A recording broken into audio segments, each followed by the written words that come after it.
बोलिए भारत माता की, भारत माता की। शहीद बुद्धू नौनिया की, नौनिया समाज की।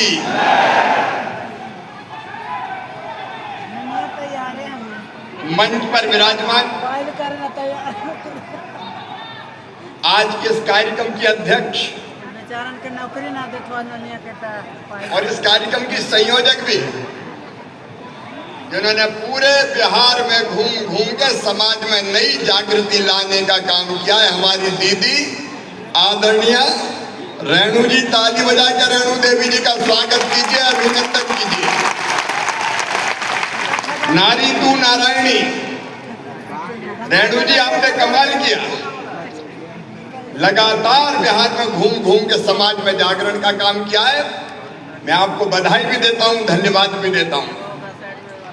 हमारे भारतीय जनता पार्टी के यशस्वी और कर्मठ युवा प्रदेश के अध्यक्ष आदरणीय डॉक्टर दिलीप जायसवाल जी, हमारे उप मुख्यमंत्री लोकप्रिय नेता आदरणीय श्रीमान सम्राट चौधरी जी, हमारे उप मुख्यमंत्री और आप सबकी चिंता करने वाले आदरणीय विजय कुमार सिन्हा जी, मंच पर विराजमान अपने नेता आदरणीय दारा सिंह चौहान जी, आदरणीय संजय जायसवाल जी, आदरणीय प्रेम कुमार जी, बहन डॉक्टर संगीत। अभी एक बात कही जा रही थी कि मुख्य अतिथि,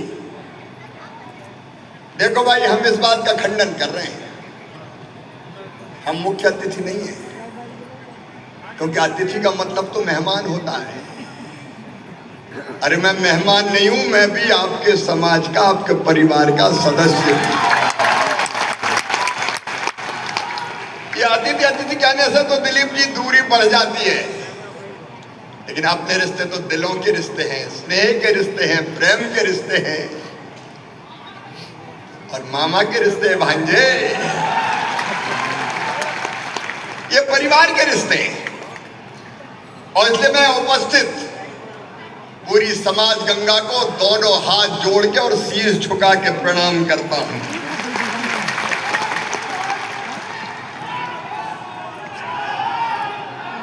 बहनों और भाइयों में गर्व है, हम उस समाज के प्रतिनिधि हैं जिसमें अमर शहीद बुद्धू नौनिया जी ने जन्म लिया। ये अंग्रेजों ने आजादी को चांदी की तस्तरी में रख के भेंट नहीं की। हजारों क्रांतिकारी हंसते हंसते फांसी के फंदों पर झूल गए थे, कई ने खोल दिए थे अपने सीने अंग्रेजी संगीनों के सामने और अपने गर्म गाढ़े और लाल खून से भारत भूमि को पवित्र किया था।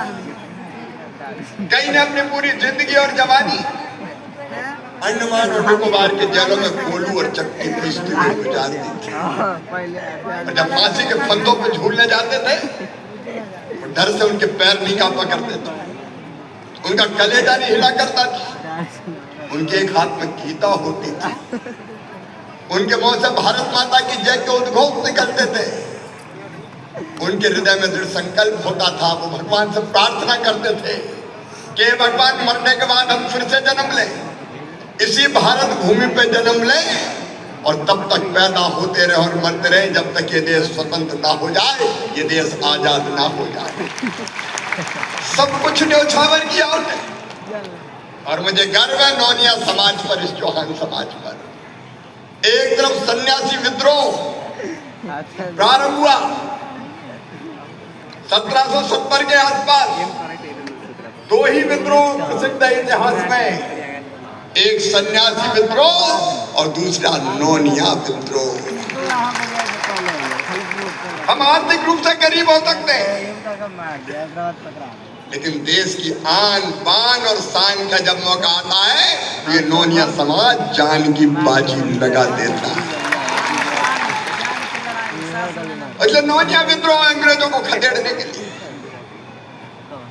अमर शहीद बुद्धू नौनिया जी, गांधी जी ने आह्वान किया, उस आह्वान पर निकल पड़े नमक बनाने वाले इस समाज के प्रतिनिधि।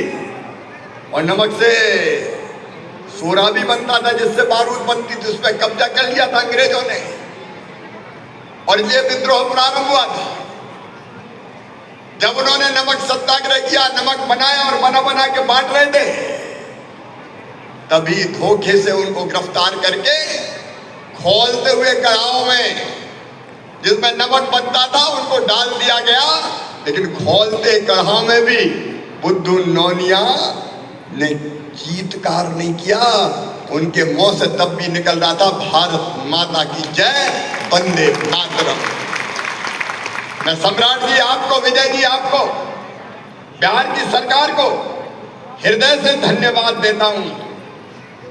ऐसे अमर शहीद की प्रतिमा पटना की इस पवित्र धरा पर लगाई जाएगी। अरे पूजे न गए शहीद, पूजे न गए शहीद तो फिर ये मंत्र कहां से आएगा? धरती को मां कहकर माटी से माथे से कौन लगाएगा? शहीदों की पूजा अगर नहीं होगी तो वीरता बांझ हो जाएगी। और इसलिए बुद्धू नौनिया जैसे अमर शहीद, ऐसे एक नहीं, इस समाज ने मुकुटधारी चौहान जैसे कई सपूतों को जन्म दिया है। उनकी पूजा तो होनी चाहिए, उनकी प्रतिमा लगनी चाहिए, ताकि हम उनके बताए मार्ग का अनुसरण कर सकें। वीरों की पूजा नहीं हुई तो वीरता ही बांझ हो जाएगी।